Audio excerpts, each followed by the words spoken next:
आज एक बहुत ही दुखद और राजनीति में बड़ा मोड़ देने वाली खबर सामने आई। महाराष्ट्र के उप मुख्यमंत्री और एनसीपी के बड़े नेता अजीत पवार का अचानक निधन हो गया। महाराष्ट्र की राजनीति में उन्हें अक्सर बेताज बादशाह कहा जाता था, क्योंकि उन्हें लंबे समय तक राजनीति में अहम भूमिका निभाई थी और उनकी मौजूदगी से राज्य की राजनीति में कई फैसले प्रभावित होते थे। उनकी मौत से न सिर्फ उनके परिवार को बल्कि पूरे राजनीतिक मंच को एक गहरा सदमा लगा है। अजीत पवार ने लगभग 35 साल तक राजनीति में जो नाम कमाया, जो कद कमाया, यही वजह है कि आज उनके चाहने वाले गमगीन हैं, उनका परिवार सदमे में है और उनके जो चाहने वाले कार्यकर्ता हैं उनका रो रो कर बुरा हाल है। अजीत पवार 6 बार के डिप्टी सीएम और 8 बार के विधायक रहे हैं। उन्हें महाराष्ट्र में सबसे अधिक बजट पेश करने वाले वित्त मंत्रियों में भी गिना गया। उन्होंने अपने राजनीतिक सफर की शुरुआत अपने चाचा शरद पवार की छाया में की थी और बाद में अपनी अलग राजनीतिक पहचान बनाई थी। आज उनके अचानक निधन के बाद न सिर्फ पार्टी में शोक है, बल्कि उनके चाहने वाले और समर्थक गहरे सदमे में हैं। अब सबसे बड़ा सवाल यही उठ रहा है कि अजीत पवार के जाने के बाद एनसीपी की कमान कौन संभालेगा। उनके जाने से पार्टी के अंदर और बाहर कई चर्चाएं तेज हो गई हैं। कुछ लोग मानते हैं कि पार्टी की जिम्मेदारी उनके बड़े परिवार के नेताओं के पास जाएगी, जैसे कि उनके चाचा शरद पवार या उनके बेटे और अन्य नेता, लेकिन अभी तक कोई फैसला साफ नहीं हो पाया है। इस समय में पार्टी को एकजुट रखना और आगे के राजनीतिक फैसले लेना बहुत बड़ी चुनौती होगा। अजीत पवार महाराष्ट्र की राजनीति में लंबे समय से सक्रिय थे और उनका जाना राज्य की सत्ता समीकरण पर असर डाल सकता है। उनके समर्थन और विरोध में बने गठबंधनों पर भी सवाल उठ रहे हैं। कई जानकारों का ये कहना है कि अब एनसीपी को नई दिशा देने के लिए पार्टी को एक ठोस नेतृत्व की आवश्यकता होगी, लेकिन असल निर्णय आने वाले दिनों में ही स्पष्ट होगा। अजीत पवार के निधन की खबर ने न सिर्फ एक नेता को खो दिया, बल्कि राजनीतिक संतुलन पर भी बड़े सवाल खड़े कर दिए हैं। अब आने वाले वक्त में हमें देखना होगा कि एनसीपी और महाराष्ट्र की राजनीति किस दिशा में जाती है। अजीत पवार महाराष्ट्र की राजनीति के माहिर खिलाड़ी माने जाते थे। उनका पूरा नाम अजीत अनंतराव पवार था। वे दिग्गज नेता शरद पवार के भतीजे थे। शरद पवार की छत्रछाया में अजीत पवार राजनीति में आगे बढ़े, लेकिन चाचा के दिल्ली चले जाने के बाद अजीत पवार ने न सिर्फ बारामती में अपना वर्चस्व जमाया, बल्कि महाराष्ट्र की राजनीति में अपनी मजबूत सियासी पहचान बनाई। इसके चलते अजीत पवार को शरद पवार का सियासी उत्तराधिकारी माना जाने लगा। अजीत पवार महाराष्ट्र विधानसभा के 8 बार के सदस्य रहे। राज्य सरकार में जल संसाधन, ऊर्जा जैसे अहम विभागों की जिम्मेदारी संभाली। वे 6 बार महाराष्ट्र के उप मुख्यमंत्री रहे हैं और अपनी तेज तर्रार कार्यशैली के लिए पहचाने जाते रहे। शरद पवार की बेटी सुप्रिया सुले की राजनीतिक एंट्री के बाद पार्टी में हालात बदलने लगे। शरद पवार अपनी बेटी सुप्रिया सुले को सियासी वारिस के तौर पर उन्होंने आगे बढ़ाया, तो अजीत पवार ने अपनी अलग राह चुनी। 2023 में अजीत पवार ने अपने चाचा शरद पवार से पूरी की पूरी पार्टी छीन ली।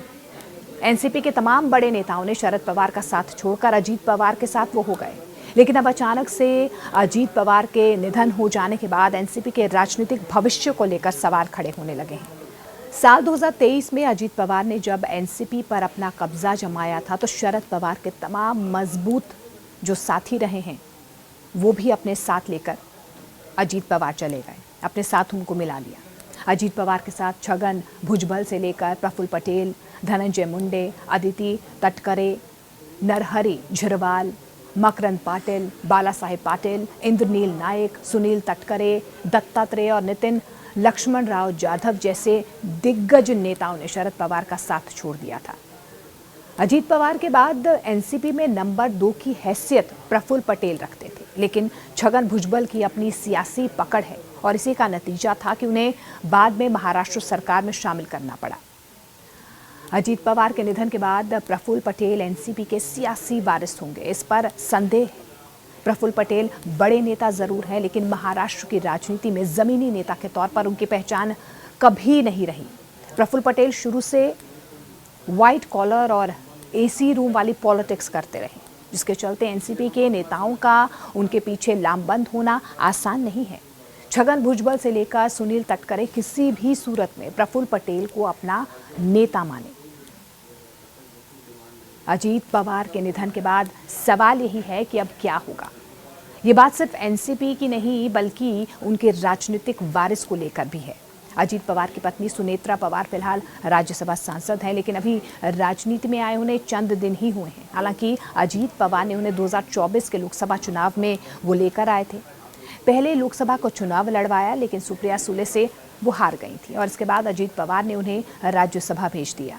अजीत पवार के 2 बेटे हैं, एक का नाम पार्थ पवार है तो दूसरे का नाम जय पवार।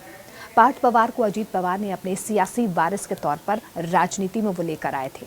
2019 लोकसभा चुनाव भी वो लड़ चुके हैं, जबकि जय पवार बिजनेस में हैं।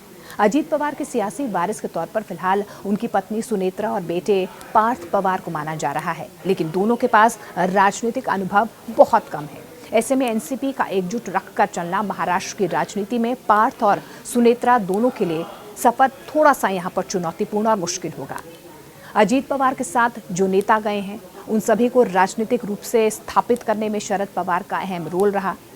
छगन भुजबल से लेकर हसन मुश्रीफ, धनंजय मुंडे, सुनील तटकरे कि शरद पवार के साथ कैसे रिश्ते रहे हैं वो जग जाहिर है।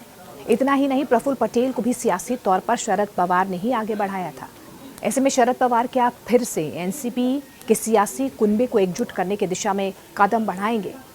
2024 के विधानसभा चुनाव के बाद अजीत पवार और शरद पवार के रिश्तों पर जमी बर्फ पिघलने लगी थी।